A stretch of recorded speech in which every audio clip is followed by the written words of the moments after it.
There is a sinister and secretive group of people that run the globe. They control everything from banks to the media. They own the world.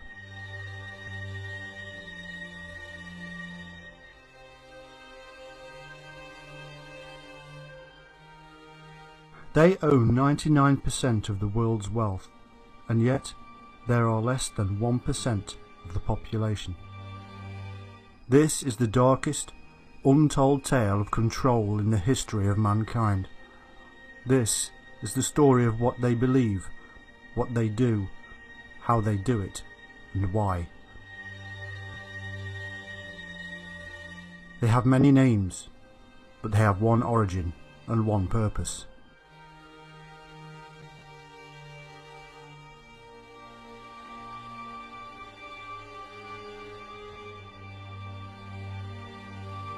And now we have tracked down their symbols, secrets, names, origin and purpose. Using previously unknown and secret sources, we will reveal them. This is the Illuminati.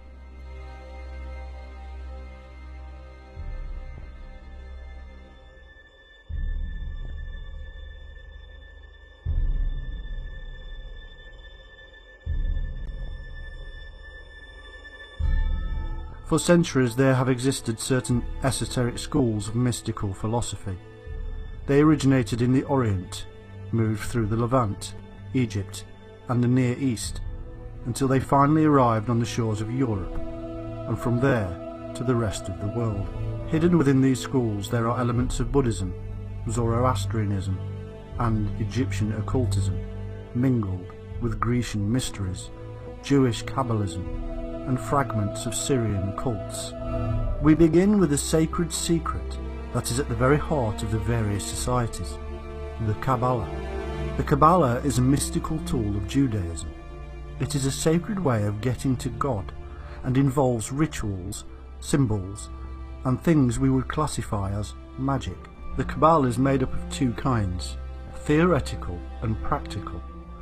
Practical Kabbalah is engaged with the construction of talismans and amulets. The theoretical is divided into literal and dogmatic. The dogmatic is the summary of the metaphysical doctrine taught by Kabbalists. It is the system of Jewish philosophy.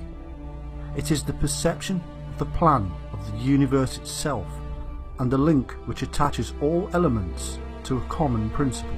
The 10 Sephiroth, or centers of light, united together by the 22 paths to which the Hebrew letters are attributed.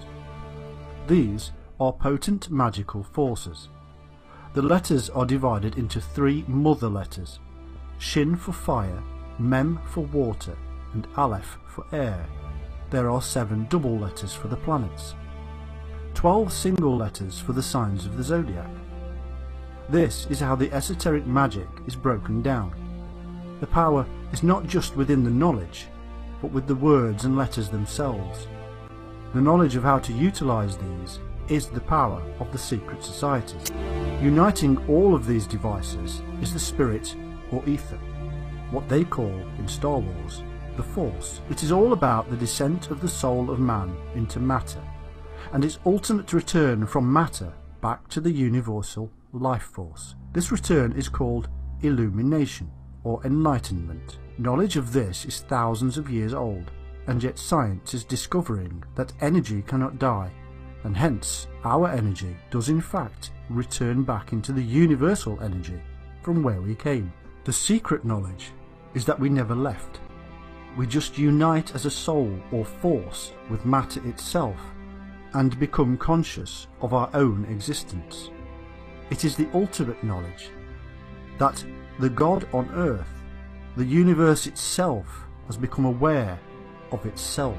Imagine this knowledge in ancient times and how it would raise you up above others. The term we use, God, is not the only one they use. The secret term is known as the Tetramagraton, Yod, He, Vav, He. It is the creative principle, the thing that gave rise to all others. It is the Father, Mother, Son and Daughter. It is all. It represents all forces of nature, there is no division. In the beginning, it divided, male and female, and the ultimate truth is that reunion is the divine force. This is the reason that sexual rituals across the world from ancient times were seen as sacred. It was the work of the creative principle. The absolute Godhead is called the Whitehead, for within white are all the colours of the spectrum. He is the source of all light and wisdom. Knowledge of him makes one like him.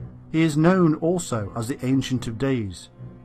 For all that exists, all that has been formed by the Ancient of Days, can only exist through the union of the male and female.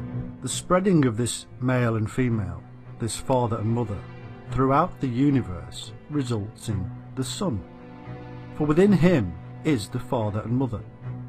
This is the origin of the Son on earth, the Christ child, for he is the Ancient of Days reunited. Today, secret societies see this Son as knowledge and science. Knowledge of him within one's own mind allows knowledge of all that is. This knowledge can be gained in several ways. Meditation, prayer, isolation and drugs are just a few examples. It is all about freeing the mind from the material, freeing the soul from matter. In sacred symbolism, we see these principles laid out before us. Often, it is the all-seeing eye, the symbol of wisdom, the one, unified Godhead. Often, it is a human with three heads, the Father, Mother and Son. They are divided and yet together.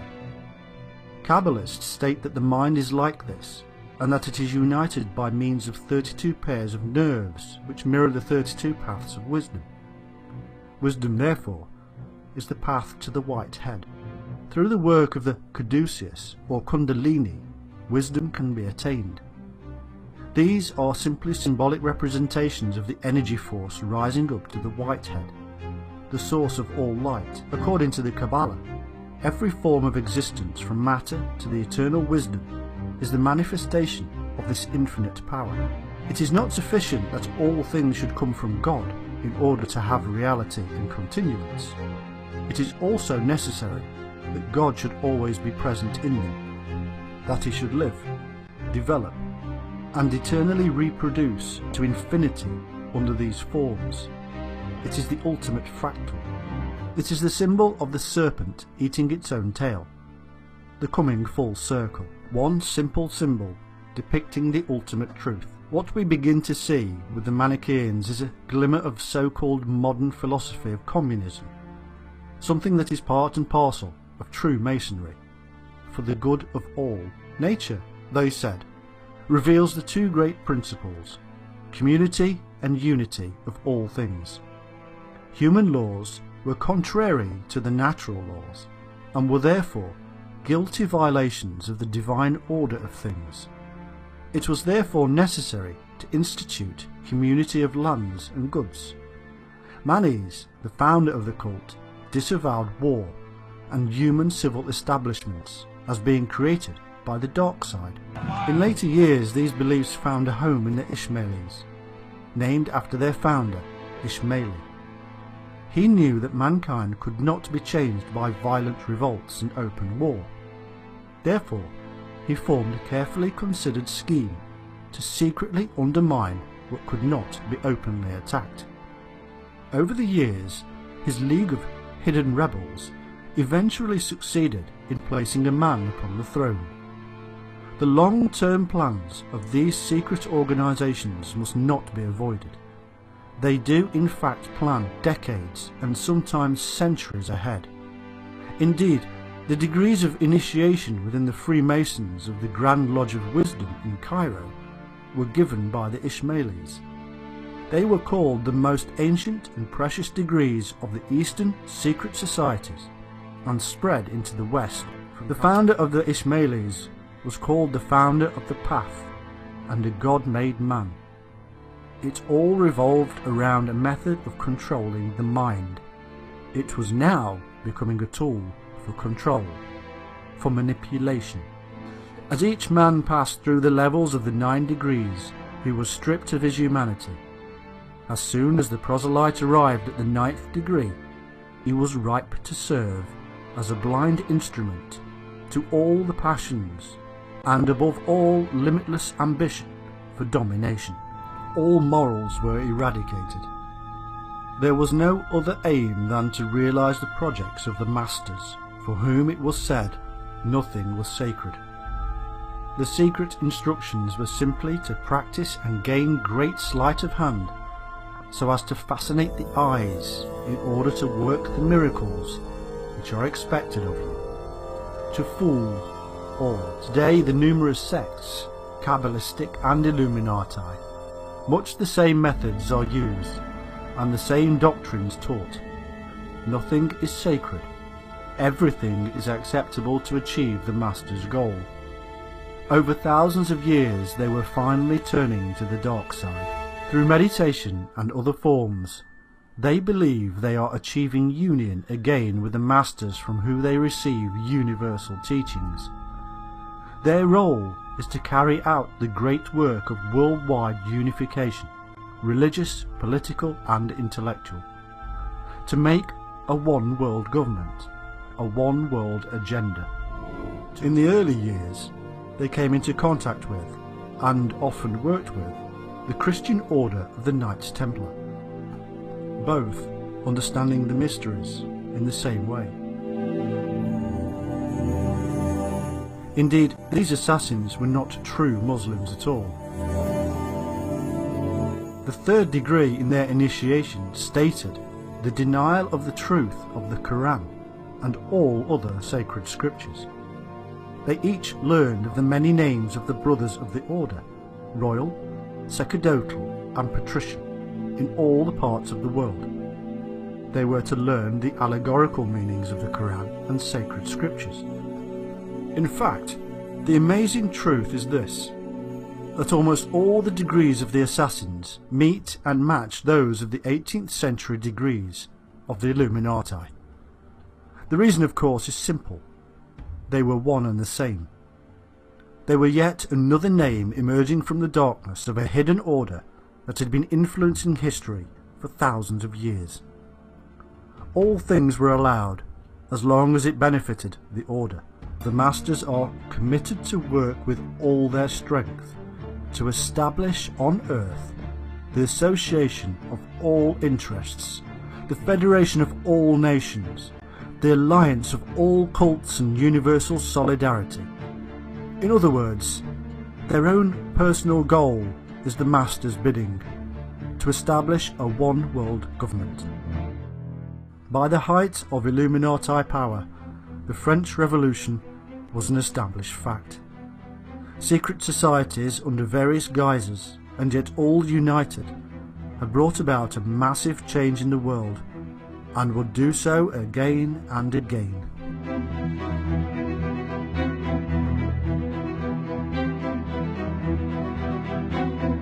They had emerged from the darkness to plot and scheme, and had been seen.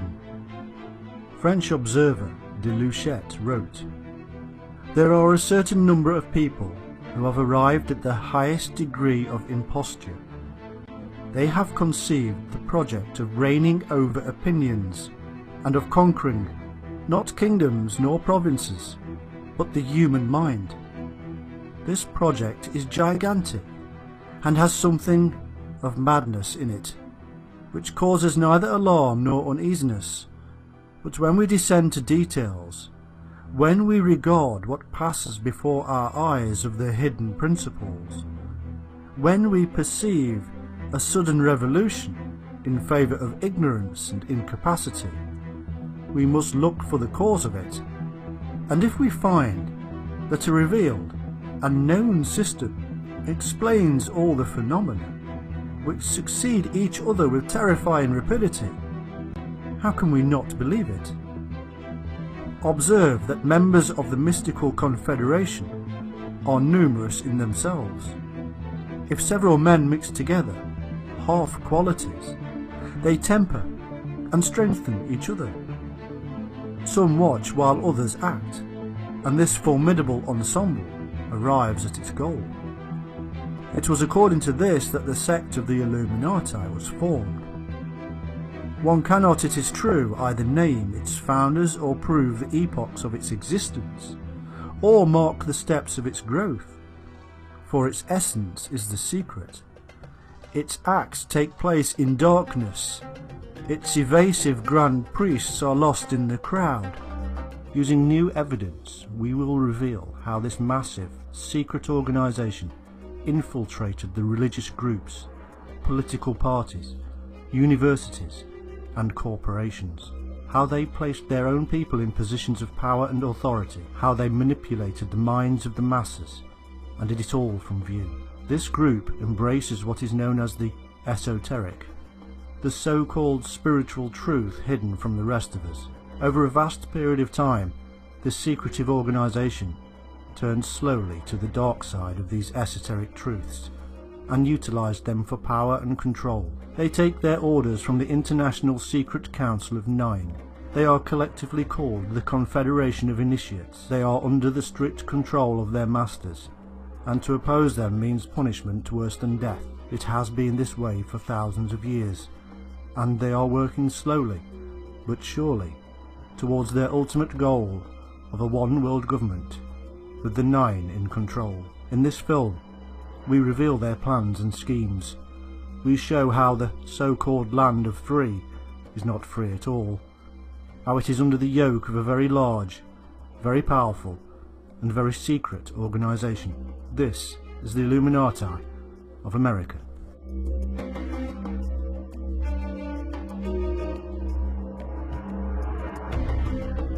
In 1932, the International Secret Council of Nine, who direct the Confederation of Initiates of Illuminati, issued the following highly secret statement to the Order of the Rosicrucians.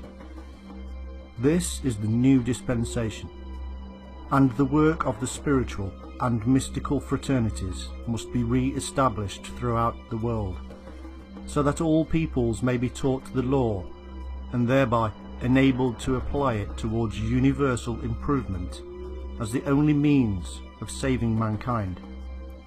We, the Council of Nine, have selected your organization as one of the oldest in America to help do this work.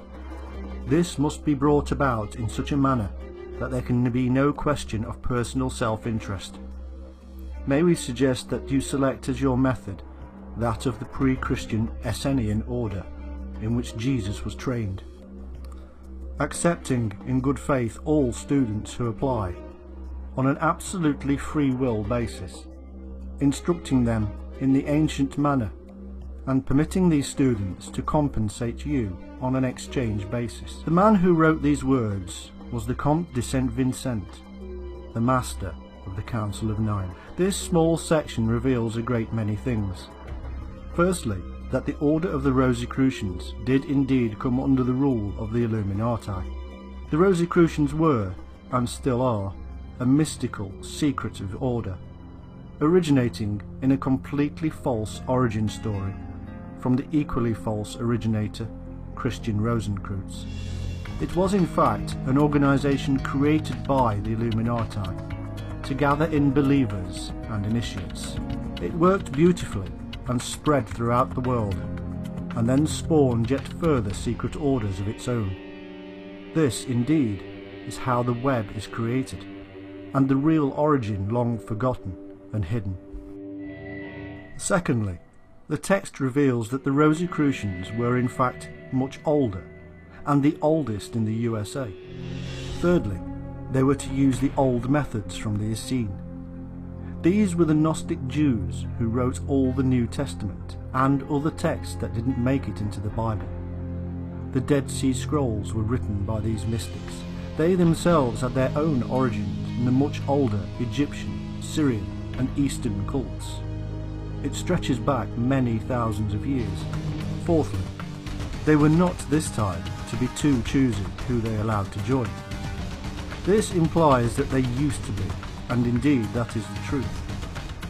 Now, with the advent of the second wave of a worldwide revolution about to begin with the Second World War, all were to be accepted into the fold, for the great work to get underway. This was, and is, a group that is spread throughout the world and have been involved in most of the big revolutions that have occurred, including the French and American Revolution. Dr. Randolph was a man who investigated the order at the time this text was written.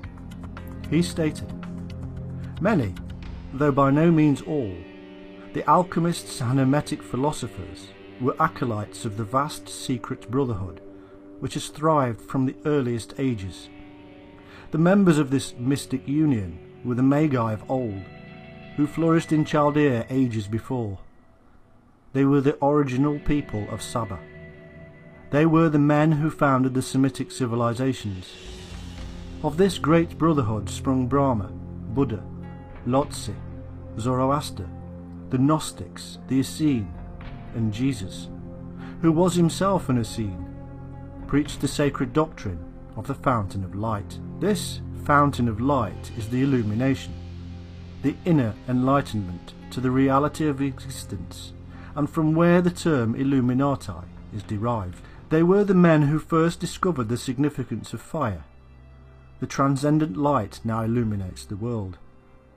Comes from the torches which they lighted at the fountain when all light streameth upon that mystic mountain of initiation. There is nothing original in thaumaturgy, theology, philosophy, psychology, and ontology, but they gave it to the world." Dr. Randolph here reveals the full extent of the Illuminati, that they are secret, spread throughout the world, originated religions, and saw their origin in the illumination of the mind, from philosophy to psychology.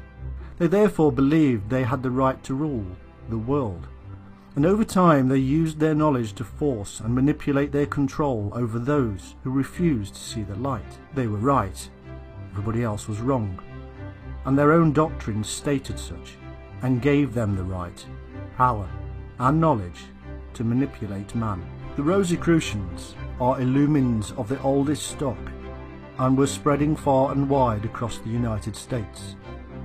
They give the following explanation of their fire or light, the thing which gives rise to the name Illuminati. There is in nature one most potent force, by means of which a single person, who would possess himself of it, and know how to direct it, could revolutionize the whole face of the world. This force was known to the ancients, and the secret is possessed by the secret schools of the present day. It is a universal agent, whose supreme law is equilibrium, and whereby, if science can but learn how to control it, it will be possible to send a thought in an instant around the world, to heal or slay at a distance, to give our words universal success, and to make them reverberate everywhere. Strong beliefs indeed. And yet, we must also realise that these people often speak in parables. They don't always mean what they say. They taught that all the scriptures of all religions were parables, and hid the secret doctrine. The truth of the scriptures to them is that there was not just one Christ, but all are capable of being the light on earth. All have the hidden Christ within. A belief that runs counter to the established church, and was therefore hidden. These teachings are in fact spread across all of the secret societies, for all are linked under the web of the Illuminati. All were created directly or indirectly by them. In 1905, one such order was created in the USA by a Dr. Julia Seton, and was called the Modern Church. Its purpose was to prepare the minds of the people for the new civilization to come. She stated, "The Illuminati school is the modern school of higher psychology and mysticism, where ancient and occult wisdom is revealed. It teaches new methods of social, ethical, industrial, religious, international, and national liberty. Here is revealed their belief again, that they are higher and therefore above all. They will teach the rest of us about their ways. because obviously we need to know. Because they believed God, or the universal life force, was speaking through them, they believed that everybody else was wrong. They used their substantial wealth and power to spread these doctrines, and it was heard. They called mankind to join them. Anybody who did not was obviously not listening to the voice of the universal spirit within them. Those who heard the call and joined were chosen, special. Similar doctrines we would hear again at the dawn of the Second World War. Man, they said, was not part of God, nor a creation of God, but the universal intelligence, or cosmic spirit, itself. The purpose of this system was simple. It was to take away the individualism of the follower. He was to listen only to the cosmic spirit, and not his own reason. Through the various initiations, members of these cults are washed clean of their own mind and given a new one. They are broken and rebuilt. It is a very old method of creating an army. Their new civilization was not to be one of light at all. It was to be one of the master and blind servant. Confuse and then make clear. Befuddle and bemuse, and then explain in simple terms.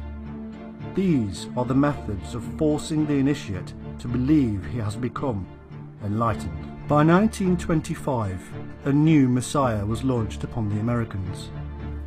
He was a Russian by the name of Nicholas Roerich, a painter, philosopher, and supposed scientist. In Russia, he had achieved greatness and was adored by many. He was then invited to the USA. In 1922, he established the Corona Mundi, the core Earth. He started to teach his ideology of a new era, another name for the New World Order, the new civilization, but the same old story. He became so popular that his teachings spread outwards around the world. He taught the same old things, that the willpower within is the divine essence and is the answer to all. It was, he said, a creed of a new era of mighty approaching energies and possibilities. The sheep listened and followed yet again. The new world, he said, would be created by the fire, the light within us all, joining together and allowing the illuminated to dominate the world. Any who did not listen were simply negatives. The world would be dominated by the Illuminati. This Russian was just another mystic shouting about the so-called truth. No scientific backing, no evidence, no proof was needed for such mystic statements. He was, however, a member of an organization that was trying to enlighten the world to their new world order. Much of this is not secret. Indeed, it was spread to all who could hear. But the truth behind the purpose of all of this was hidden. The truth was to take the minds of the people to control for their own purpose. Through people such as Roerich and Madame Blavatsky of the Theosophists, the word was heard and spread into the higher authorities of the land. But this was in fact just a reinvigoration of what had already come before. From the moment the first settlers landed in the USA, the message was being spread. The fraternity of the Freemasons was deeply rooted within government, military, religion and commerce. The Freemasons absorbed, cultivated and spread the mystic light, the messages of the Masters and the Council of Nine. They did not always understand what they were spreading, but they spread. Those at the highest degrees of initiation were aware, and they created revolution and formed government. These are just ants doing the Master's bidding, the army that is called to revolution, to fight. The true Illuminati are hidden, the true Masters unseen. In 1912, the Theosophist Annie Besant wrote, "A Master is a term applied by Theosophists to denote certain human beings who have completed their human evolution, have attained human perfection. It didn't matter what society or order the followers belonged to, because the masters ruled them all. In reality, the Theosophists and the Rosicrucians were linked under the group of esoteric men we generally term the Illuminati. They were all fed from the same trough. This hidden group were known to the various groups as the hierarchy of light, the Elder Brothers.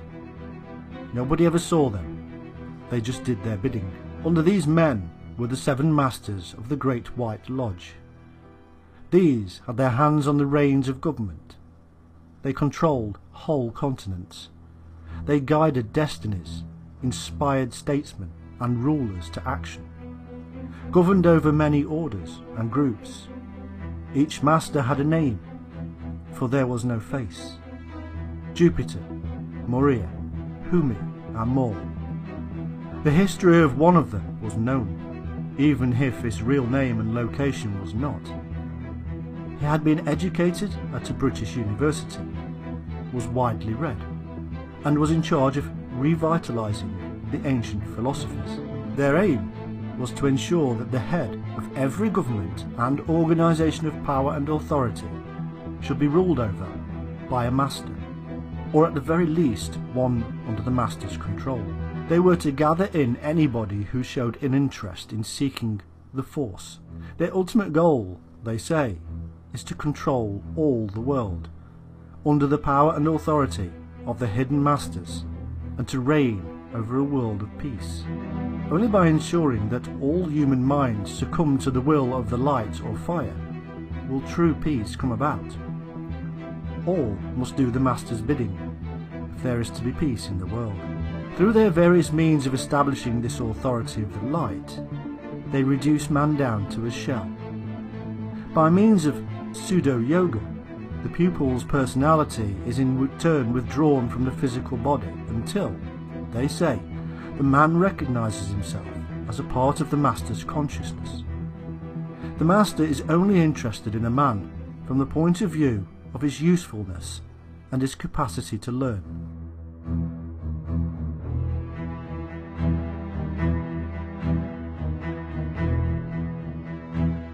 These are their own words. They even tell us how the forces are used to enable this control. They use, as all cults have throughout time, rhythmic sounds, words and phrases, music, dance and meditation. These methods remove obstacles in the mind. The rhythmic nature, they say, allows true nature to flow. In essence, it is nothing more than a method of hypnotism, and it is used in churches, Masonic lodges and all secret societies. The effects are global, for all men are the same natural being. In the early 20th century, the Rosicrucians and Theosophists of America set out their stall. They had a plan, given to them by the masters.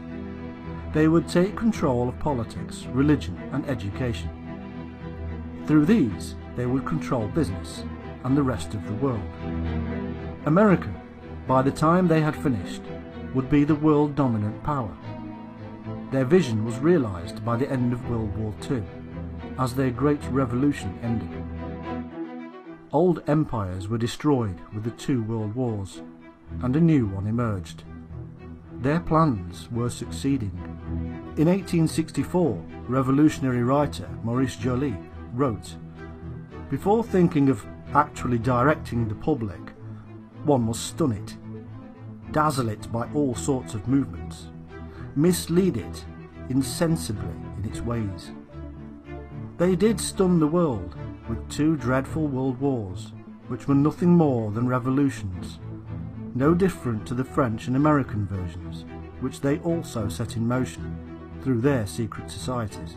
In the early 20th century, one of the 9 masters actually said, "Experiments are being made now, unknown to the subjects themselves, that people in many civilized countries are under supervision, and a method of stimulation and intensification is being applied, which will bring to the knowledge of the great ones themselves a mass of information that may serve as a guide to their future efforts for the race.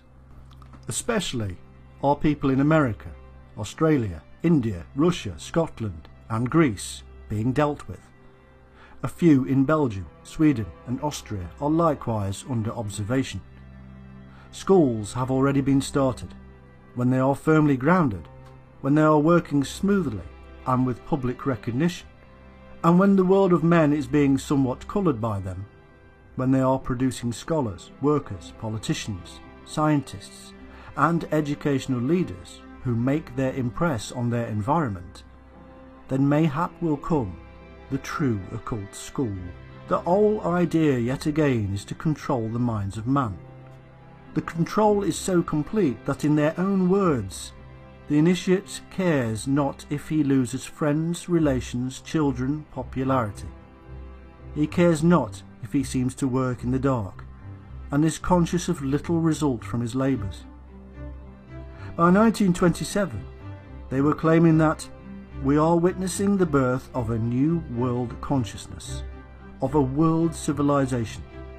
Old traditions are being broken down, old customs destroyed. There must be anarchy before there can be creation. Their workers are necessarily cultured and widely read. They do not regard their country and political affiliations as of paramount importance. They are equipped to organise, slowly and steadily, that public opinion. The biggest work for them, they predicted, was to be the mid-1930s. It was to be the time of anarchy before the calm. They said of the 1930s, material stress and strain, the wrecking of old political parties, the overthrowing of trade relations.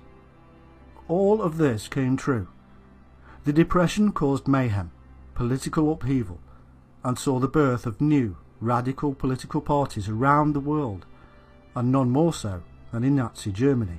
All of this was needed, they said, to demonstrate the necessity of establishing a spirit of international dependence and interrelation, so that the nations would be politically forced to realise their isolation, separateness, and the cultivation of national egoism must go. After the first revolution of World War I, they brought about the League of Nations, a group of countries desiring never again to see war on such a scale. It was, in fact, the creation of a secretive group of international business leaders, politicians, and mystics, all linked to the Illuminati, and all now with the authority of the broken public behind them. Phase 2 would be started by these same people in the 1930s, as Hitler was founded, funded, and sent on his merry way to create mayhem. And what of America? That was simple and was under control. Political parties there were almost incidental because it was in the teenage years of true capitalism. It was therefore controlled not by presidents and Congress, but by business. Business leaders were already under the power of the masters through the Masonic brotherhoods, and they chose and controlled the politicians, most of which were Masons anyhow. The Masons were directly under the influence of the masters. Job done. The fate of the world was sealed. Anarchy was set in motion. The USA sat back, grew in power, and watched and waited. The United Nations was formed, blame attributed, and man moved on. In a few short years, a disparate world had been forced to join together at the same table. It was unprecedented. It was predicted. It was planned. In fact, the prediction was so perfect that even gave the year that World War II would end and the new world faith would begin to take shape. 1945. The United States was called the New World for a good reason. It was to be the place from which the New World Order would be created. This plan was centuries old. The old world of Europe, its monarchies and religions, would be left behind, and the enlightened minds of the United States created. All of this takes time and a great deal of work. but the very foundations of America are those of the Illuminati. As one writer in the early 20th century wrote, "How did it happen at the time of the American Revolution, when next to nothing was known of the mathematical interpretation of the Great Pyramid, that its symbolism was used in concrete exactness on the Great Seal of the United States, indicating that it was part of America to reinstate the rule of Christ, the light or illumination, on earth. It happened because it was a symbol and sign for all to see, for many to rejoice over, the others to fear. It was the symbol of the coming to power of the hidden masters." An American High Mason and Rosicrucian in 1877 wrote, "In the last century, the United States was freed from the tyranny of the mother country by the action of secret societies more than is commonly imagined." It was true. All of those in positions of power and authority on all sides of the American Revolution were in fact brothers of the same lodges and fraternity. They even held meetings between political enemies of brothers on the battlefields. It was all staged. It was staged again, but pushed out into a wider world in the 20th century World War revolutions. This is what the Illuminati said in the 1920s. "Do you know that there are men and women in the United States who are able to look into the immediate future with transcendent vision and discern accurately a complete metamorphosis of our present institutions along more wholesome lines? This means, in plain language, that they can see what improvements in our political and economic order are going to arise from this present period of distress and turmoil. They see these improvements crystallizing between 1933 and 1945, both dates written large on the Great Pyramid Prophecy. 1933 is the year that Adolf Hitler came to power. 1945 is the year his reign ended. It had all, in fact, been going on a long time. Often, the politicians are completely unaware of it and are just pawns in the bigger game. Other times, they fully know and cover up. George Washington, who was himself a Freemason, wrote, "It was not my intention to doubt that the doctrines of the Illuminati and principles of Jacobinism had not spread in the United States. On the contrary, no one is more truly satisfied of this fact than I am." There has always been two sides to the Illuminati movement. The mystical side we have covered, but this is in truth just a modern cover for the political schemings in the background. In the 18th century, when the name Illuminati surfaced, the political clubs were called Jacobin clubs, seen by many as aristocratic groups fostering followers. Today, their direct descendants are known as the Council on Foreign Relations, the Trilateral Commission, the United Nations, and more. All of these can be easily traced back to those earlier groups. Even the same bloodlines exist within all the organisations. They plan and scheme and throw up congressmen, senators and presidents and place them where they are needed. Through the vast wealth and media power, they manipulate the masses to carry out that fakery they call democracy. There are several well-known and often covered names involved in all of this. The European financier family that had huge influence is the Rockefeller family. David Rockefeller founded the Trilateral Commission and was a co-founder of the Council on Foreign Relations.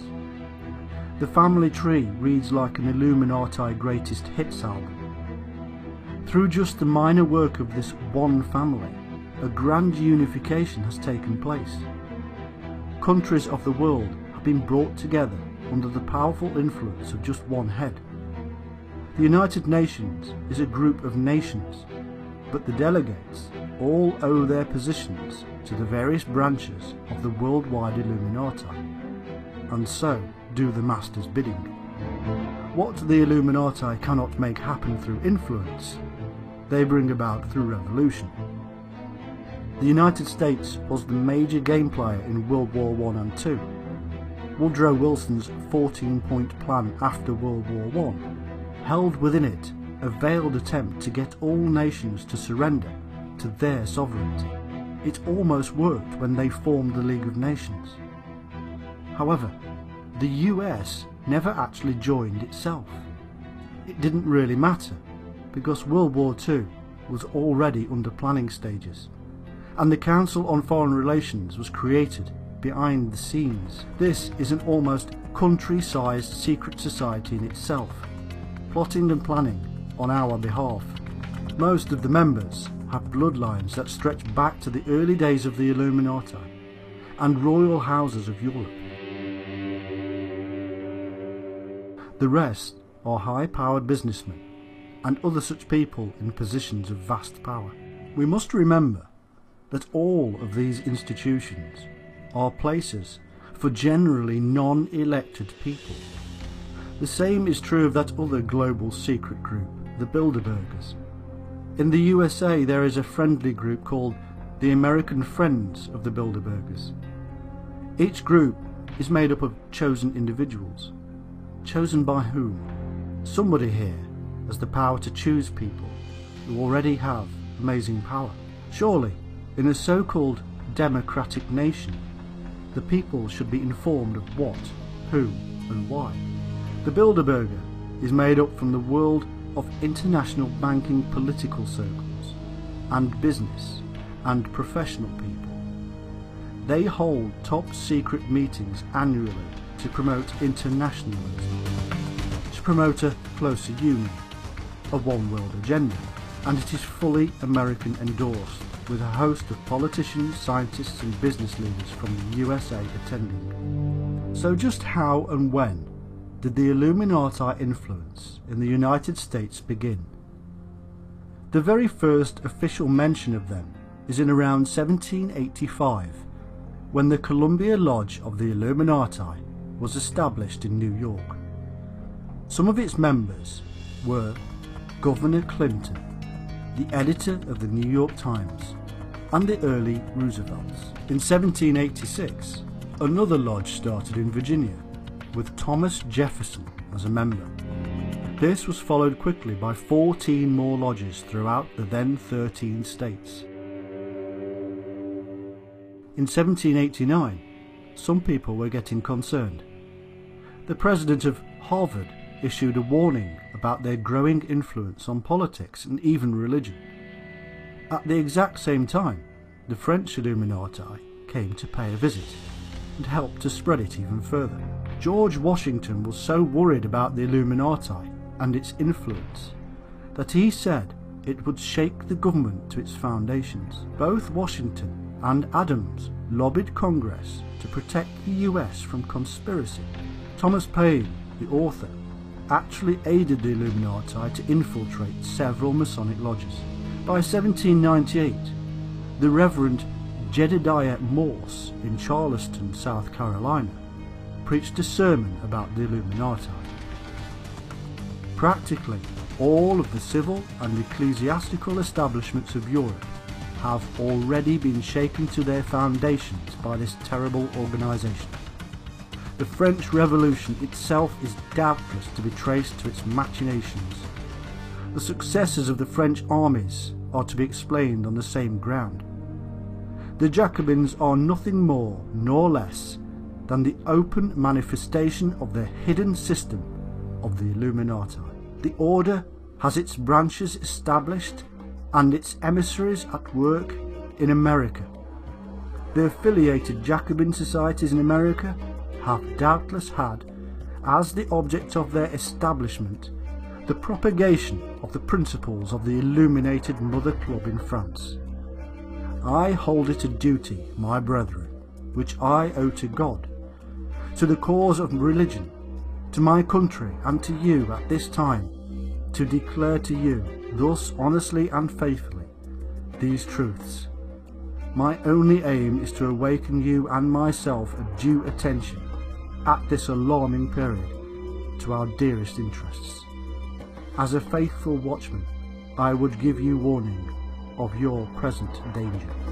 In the same year, the president of Yale University said, "Shall our sons become the disciples of Voltaire and the dragoons of Marat, or our daughters the concubines of the Illuminati?" Thomas Jefferson, a member of the Virginia Lodge of the Illuminati and a Mason, helped the Illuminati to infiltrate the New England Masonic lodges. Also in 1798, the Reverend Snyder, a Lutheran minister, wrote to President Washington expressing his concern about the Illuminati infiltrating the American Masonic lodges. Washington wrote back, "I have heard much about the nefarious and dangerous plan and doctrines of the Illuminati." Shortly before his death, Washington issued 2 dire warnings about the Illuminati. In 1807, the future president, John Adams, wrote 3 letters to a Masonic brother, complaining that Thomas Jefferson was using the lodges for Illuminati purposes. The letters have been stolen and never seen since. He also wrote to Washington and others saying that lodges were being used by Illuminati for their satanic worship. Rumours also circulated that Benjamin Franklin was Illuminati, but most of the focus and hatred was directed at Jefferson, who the Reverend Morse called an Illuminatus. In 1812, the president of Harvard gave the following speech: "There is sufficient evidence that a number of societies of the Illuminati have been established in this land of gospel light and civil liberty, which were first organized from the Grand Society in France. They are doubtless secretly striving to undermine all our ancient institutions, civil and sacred. These societies are closely leagued with those of the same order in Europe. They have all the same object in view. The enemies of all order are seeking our ruin. Should infidelity generally prevail, our independence would fall, of course. Our republican government would be annihilated." In that same year, the British attacked Washington in order to destroy vital documents that revealed the Illuminati influence on the government and the war. In 1829, the British Illuminati were giving speeches in New York. Frances Wright spoke for the Women's Auxiliary of the Illuminati on free love and atheism. She spoke of the international secret movement that was working behind the scenes to foment future wars, to bring about the one world agenda. Indeed, they were called the Communists before communism. It was the plan, she said, to create mayhem, so that the members of the Illuminati were seen as the saviours and bring peace. In 1843, the poet Heinrich Heine wrote, "Communism is the secret name of this tremendous adversary, which the rule of the proletariat, with all that implies, opposes to the existing bourgeois regime. Communism is nonetheless the dark hero, cast for enormous, if fleeting role in the modern tragedy, and awaiting its cue to enter the stage."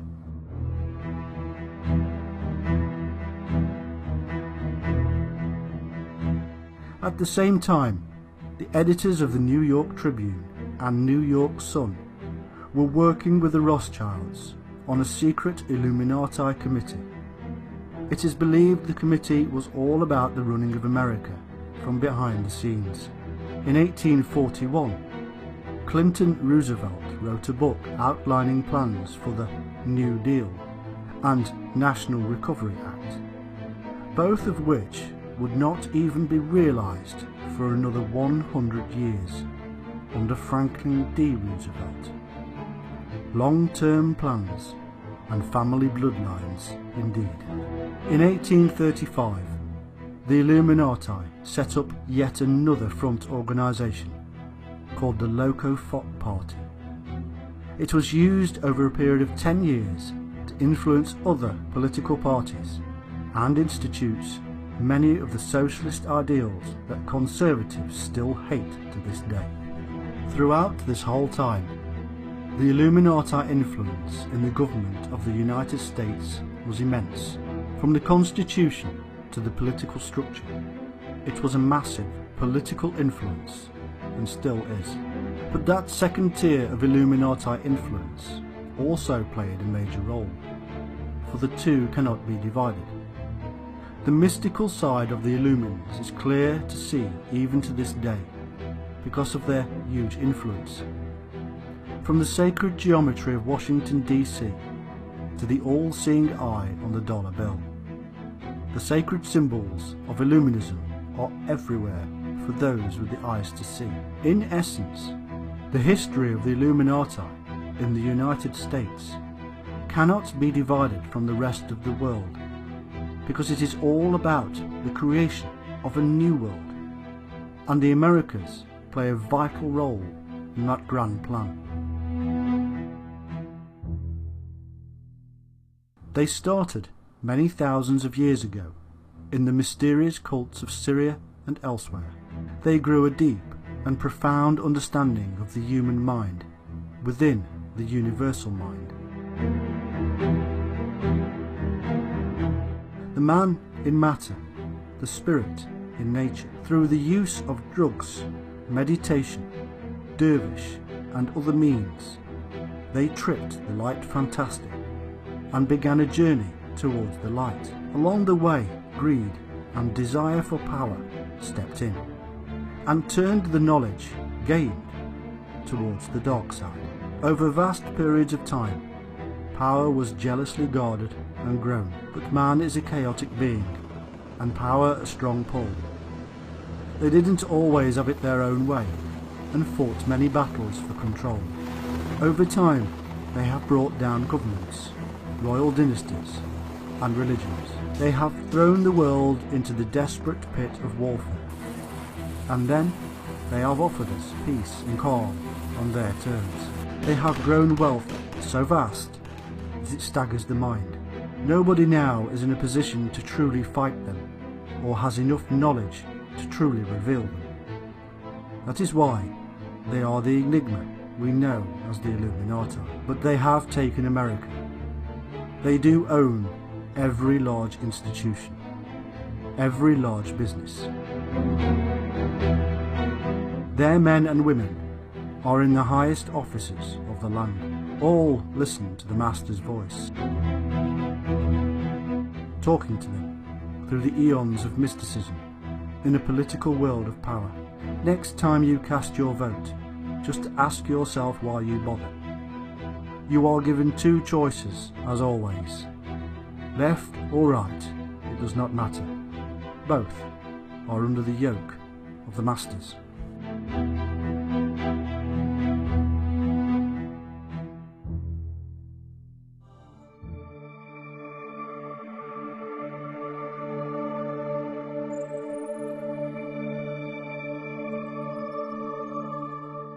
Most people today have heard of the Illuminati, a dark, evil and sinister group that control the world. Their influence reaches into governments, religious powers and business. They are unseen, unheard, and yet their intent is clear: to change the world for their own ends.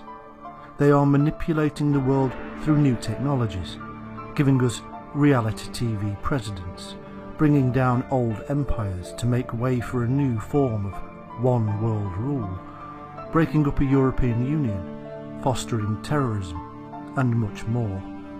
But what is the real truth? Where did they come from? What are their beliefs? And who are they? We will track them down through time, discover their belief system, and therefore their intentions. By understanding these things, we will be able to more clearly see who they are.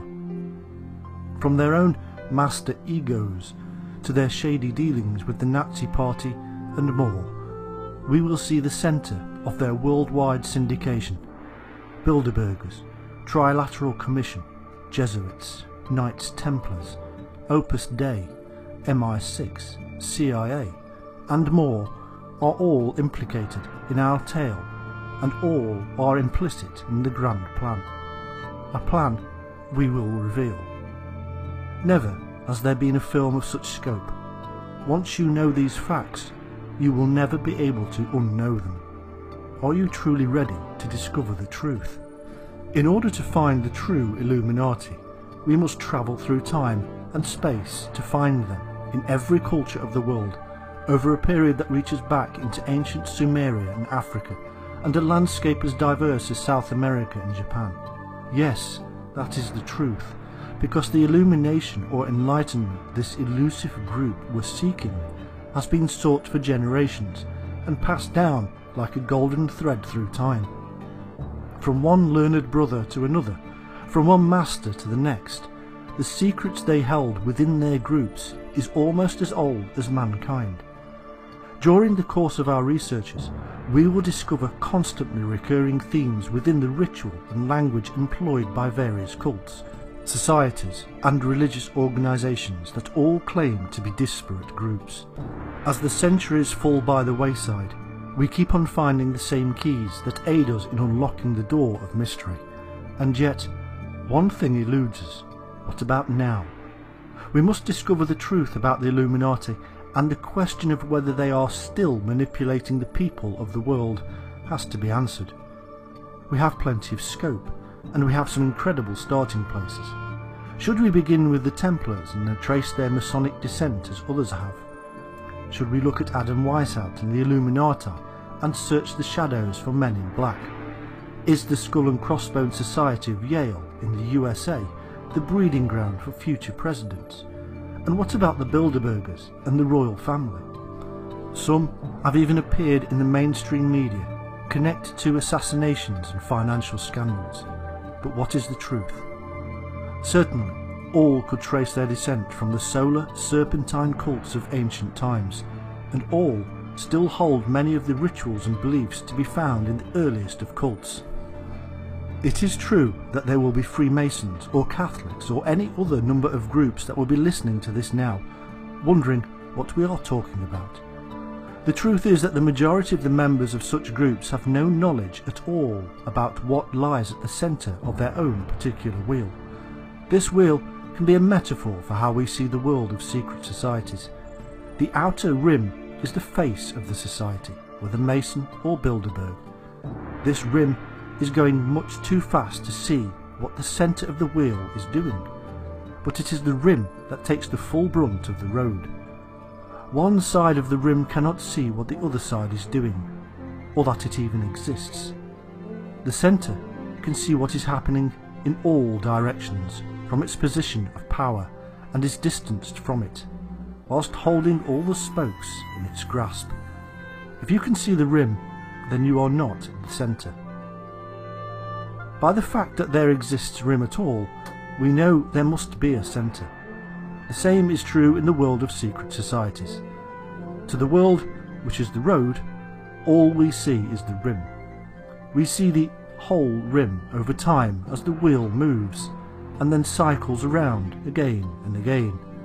This is why history repeats itself. But we are just like those who are on the rim.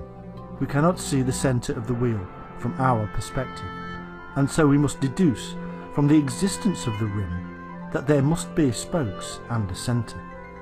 So the only way to work out what is in the centre of the wheel is to see the whole rim and to try to deduce what the centre would be like. We need to write down a few of the candidates for the job of our outer rim secret society, or suspicious organisation. These include the following: Freemasons, Knights of Malta, Knights Templar, Opus Dei, Jesuits, Priory of Sion or the Merovingian bloodline claim, the CIA or MI5 and other secret services, the original Illuminati, Rosicrucians, and the Chinese Triad. Now all we need to do is see if all these positions on the rim revolved around the same centre. Let's look at the Freemasons. and their origin. The history and origin of the Freemasons is not a simple subject. In fact, it is virtually impossible to decipher. And the myriad histories fed into thousands of books on the subject. Many Masonic historians try desperately to claim that their lineage stretches right back to the Temple of Solomon and the builder, Hiram Abiff. They are even told it as a fact in their ceremonies. Others claim descent from Roman and Greek stonemasons and the Roman augurs, who had special knowledge of the lay of the land and energies related to our modern-day perception of ley lines and feng shui.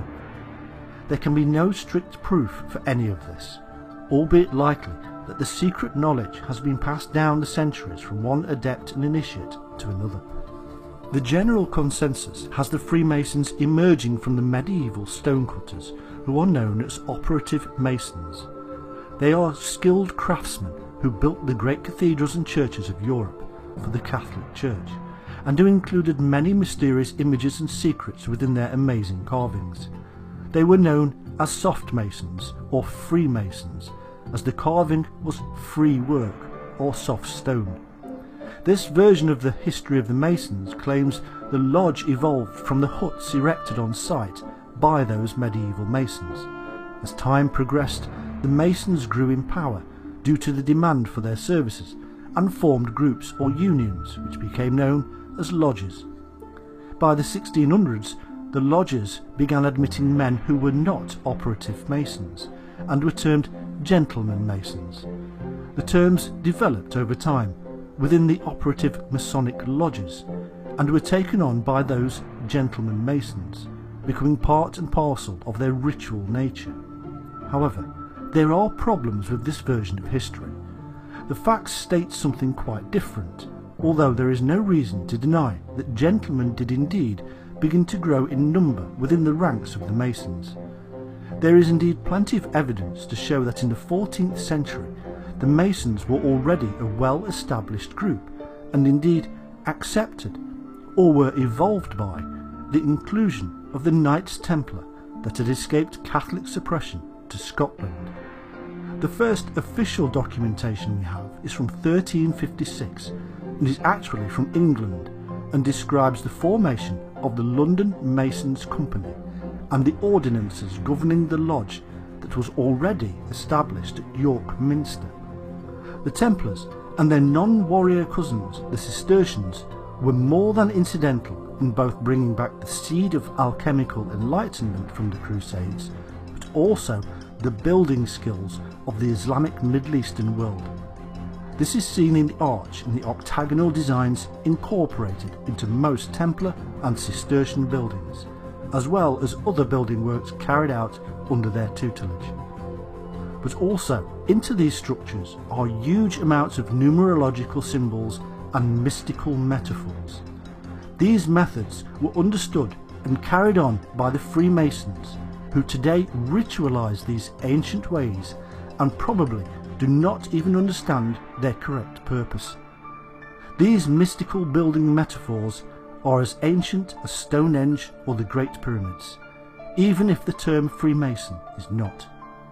By the mid-17th century, there is definite evidence of large-scale Masonic lodges, as Elias Ashmole, the creator of the Ashmolean Museum in Oxford, records in his diary that he was made a Mason in the lodge at his father-in-law's house.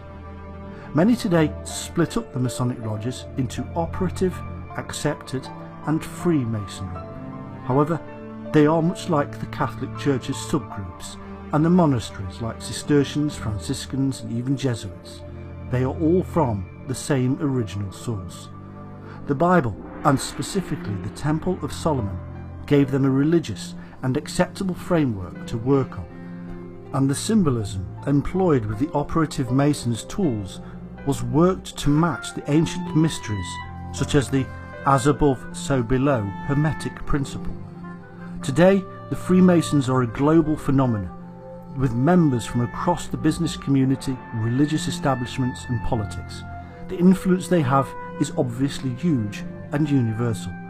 They have links with many other orders, such as the Sovereign Order of the Knights of Malta, and have had over the years a lot of bad press for the influence they have brought to bear. They have swallowed up other institutions, such as the 18th century white-hat Illuminati. Part of this influence has been shown by hundreds of authors who have had effect all over the world and have been more than incidental in the instigating of full or part the revolutions in France, Russia and even the American War of Independence. So what influence does the Guild of Freemasons have today? Well, as businessmen, no, plenty of other business people, and there is a very large number of them that have the handshake. Many of these are small businessmen, but as the sea is made up of many drops of water, it is still water. Many of them are more than that though, and are quite big and influential in the business world. Almost cyclically the public get outraged by newspaper stories about Masonic influence, and we have a purge.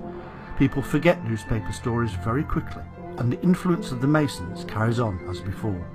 The Masons have also been implicated in many communistic activities, and certainly in the Russian Revolution, a country, it will be noted, was orthodox and therefore too far removed from Catholicism. So, there is a lot of influence brought to bear by the Masons around the world. Most presidents of America, prime ministers, in fact world leaders, tend to be connected to the Freemasons, let alone the royal families, who are patrons, and even bishops and cardinals. Before the Illuminati merged into the Masons, they had been implicated in the creation of several other groups, such as the Rosicrucians, Golden Dawn, and even the Lutherans and Protestants. There is one group which came to light in the 1980s, which sent a shiver down the spine of the world: P2, or Propaganda Due. This group were a Masonic group set up in the 19th century Italy by the Grand Orient Lodge of Italy. In 1976, the Freemasons closed down P2, but it continued under its own authority. Originally it evolved specifically out of the Carbonari, or charcoal burners, a spurious title to attract the people, no doubt, and the name of one of the most murderous societies ever to have existed. They were even written about by Conan Doyle in his Sherlock Holmes stories. In the 1820s, this group of charcoal burners were more than just powerful. They virtually ran the country. Their origins are amazingly similar to the Masons in that they claim to have begun in Scotland, the famed resting place of the last Knights Templar. They claim that Queen Isabel of Scotland was on the throne when the King of France was Francis. Francis made contact with a bunch of successful mystics when he stayed into their territory. They were called charcoal burners, and their territory was Scotland. Something is afoot here though, as France does not share a frontier with Scotland. Neither was there a Queen Isabel. The very idea of the Carbonari being mystics and from Scotland seems fanciful, but it is based upon beliefs of origin. They believe they originated there, and so who are we to doubt them? In fact, it tells us their true origin lies within the Masonic order, and via them to the Templars. It also tells us that they believe their origins to be mystics, those individuals who experienced part of the Enlightenment process. P2, who claim descent from the Carbonari, came to the forefront in the 1980s scandal of the Banco Ambrosiano. This was one of Milan's principal banks, which collapsed in 1982 with debts of between $700 million and $1.5 billion, followed quickly by the death of its president, Roberto Calvi, who was found hanging, like a mason, under Blackfriars Bridge. Blackfriars Bridge is a notoriously Masonic symbolic location of Italian design. Calvi, who fled Italy following the collapse of the bank, and so was not intending suicide, which is generally done in one's own backyard, and so it must have been murder. It appears from the information we could gather that the money had actually been siphoned off by the Institute of Religious Works, a Catholic church front, and so the 80 million lira that the Catholic Church was complaining about losing was actually going back into the Catholic Church. Calvi was implicated in his affair and was later found to be a member of the secret P2 lodge run by Licio Gelli, an ex-member of the SS. In 1992, Calvi's body was exhumed and murder was proven. The case was therefore reopened in 2003. The formation of the American wing of Bilderberg was entrusted to Eisenhower's Psychological Warfare Coordinator C.D. Jackson, and the funding for the first meeting held at the Hotel de Bilderberg in Holland in 1954 was provided by the CIA. Therefore, much of its funding came from the Ford Foundation. The subjects over which the annual meetings ranged were wide, but it is clear that the 1957 Treaty of Rome was nurtured by discussions at Bilderberg the previous year. This modern-day group of the powerful elite has been accused on an international basis of forming the brains behind a new world order. On the other hand, they themselves claim that the Bilderberg group is simply a meeting of those in power in order to discuss, in a free and easy way, the concerns of the world leaders. What does appear to come out of this meeting are two other groups, also called to account by the conspiracy theorists, namely the Trilateral Commission and the Council on Foreign Relations. One of the key institutions that has fostered unity and cooperation with the Atlantic community beyond the old concepts has been the Bilderberg group. The origins of this group rest with one man, Joseph Ratzinger, a Catholic who had links to the Jesuit order. He even recommended the turning of Hungary, Austria and Poland into a tripartite state under the guidance of the Jesuit order. The plan was dropped. Sir Edward Bennington Behrens said, "I remember Ratzinger in the United States picking up the telephone and immediately making an appointment with the President, and in Europe he had complete entree into every political circle as a kind of right acquired through trust, devotion and loyalty he inspired." With a good war record, Ratzinger was certainly involved in secret and underground works, even parachuting into occupied Germany at the age of 58. He founded the European movement, which gave rise to the Council of Europe in 1949. Ratzinger believed in unity, and to that end it did not really matter how the unity was brought about. He certainly liked to be involved with big business and the influence that they created within the general public. We are, after all, tied to our television screens and led by marketing men. The political and religious differences in the world which created the disunity between certain states, he believed, could be brought together through a corporate ideal. If everybody wanted the same thing, they would all be the same. A market-led revolution was, and strangely still is, taking place.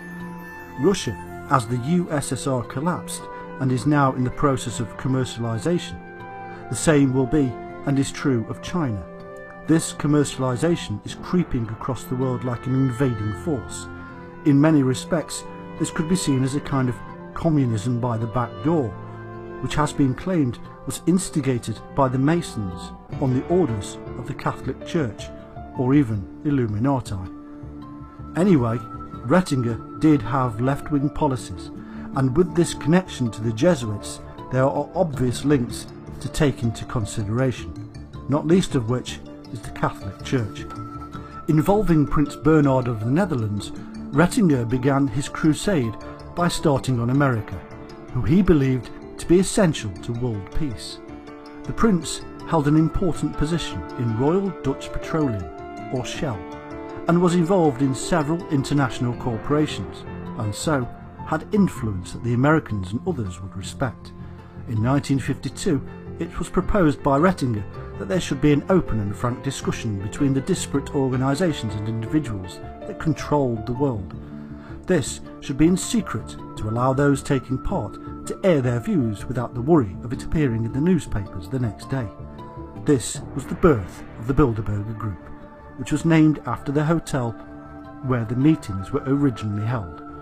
In short, Bilderberg is a recognised, flexible and informal international leadership forum in which different viewpoints can be expressed and mutual understanding enhanced. And now we turn to the Trilateral Commission.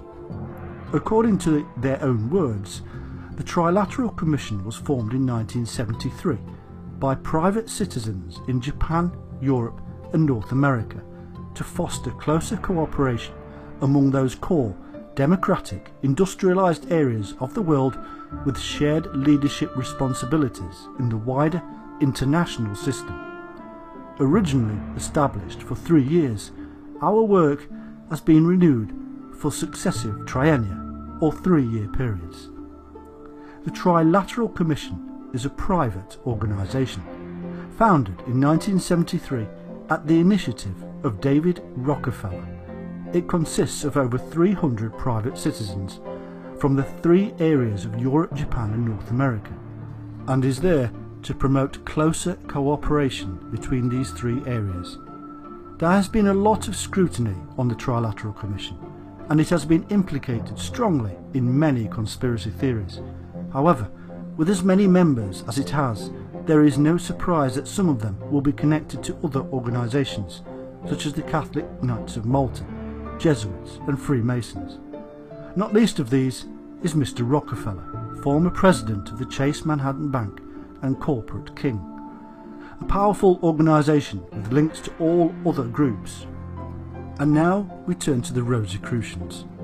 The earliest real documentation of the Rosicrucian ideals is from 1597. It is said that a certain alchemist travelled across Europe seeking to begin a society to carry out his newly discovered alchemical ideals. The Farmer Fraternitas and the General Reformation of the World appeared in 1614 as fully fledged documents, and so he must have succeeded. The founder is claimed to be a Christian Rosenkreuz, which is obviously a false name and means the Rosy Cross of the Christians. It is claimed that this character travelled across Arabia, studied at Fez in Egypt, and returned to Europe with his message. A message, we might add, that is decidedly ancient and was originally created by the Sumerian Shining Ones. The origin of this enigmatic group then is false, and therefore created by whoever did begin the order. What clues do we have? The coat of arms of Martin Luther, that staunch anti-Catholic, included the rose and cross. There are also parallels with Arabic Illuminati schools, such as those of the Gilani, who was known as the Shining Rose. However, when we look at the origins of Masonry and the rituals and beliefs held within, we actually find they are not dissimilar. It appears that Rosicrucianism is yet another form of that Catholic breed, diaspora, just like the Jesuit creation of the Illuminati, drawing on the undercurrents of mysticism to create a seemingly anti-self organisation.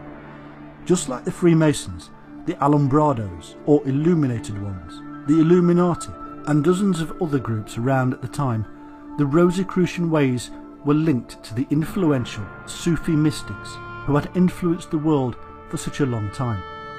The methods required the deepest of concentration upon the master, that absolute adherence to the way was normal. It was another method of control, and the void left behind by the strictness and rigidity of Catholicism was easily filled by hundreds of such groups, including the emerging Protestants. Today the Rosicrucians are a worldwide order with thousands of members, but their influence on the world now is minimal, although there is a hint in one of their books which tells us that their influence of the person or soul they call the ego will keep returning to constantly make alterations to the way forward for mankind. Though by many outsiders the existence of Christian Rosenkreuz is regarded as a myth, it is nevertheless true that his birth marked the beginning of a new epoch in the spiritual life of the Western world. That particular ego has also been in continuous incarnation ever since, in one form or another, of European countries, taking a new body as his successive vehicles outlived their usefulness, or circumstances rendered it expedient that he changed the scene of his activities. Moreover, he is incarnate today, an initiate of high degree, an active and potent factor in all affairs of the West. Although unknown to the world, he is the Grand Master of the Illuminati. As are all such individuals, he is a representative at a central conclave of the Elder Brothers of Humanity.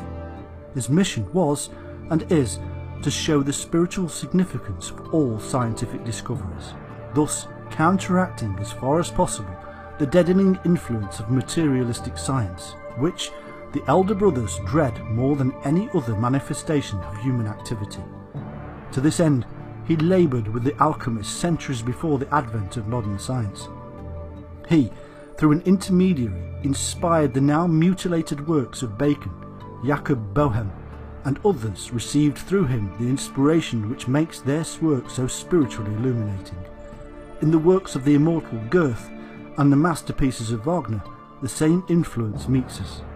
It is the same source or ego from where all spiritual illumination has derived. This particular ego has been manifesting itself throughout time. However, it is the same shining influence throughout man's history that has been making these moves, stepping in and out of the scene as cerebral evolution has moved mankind forward. The truth is hidden and needs reading from a different angle. Symbolism speaks of a deeper truth. An exciting new way can now be opened up. New interpretations of old and discarded historical material will gradually throw light into a darkened world of certainty. But they now also have technology on their side. Control of the internet, mobile phones, apps and more is under the control of the same capitalist elite and monitored by governments full to brim of the old boys. They see and hear everything. They are building up huge amounts of data on their subjects, and they use it to control us.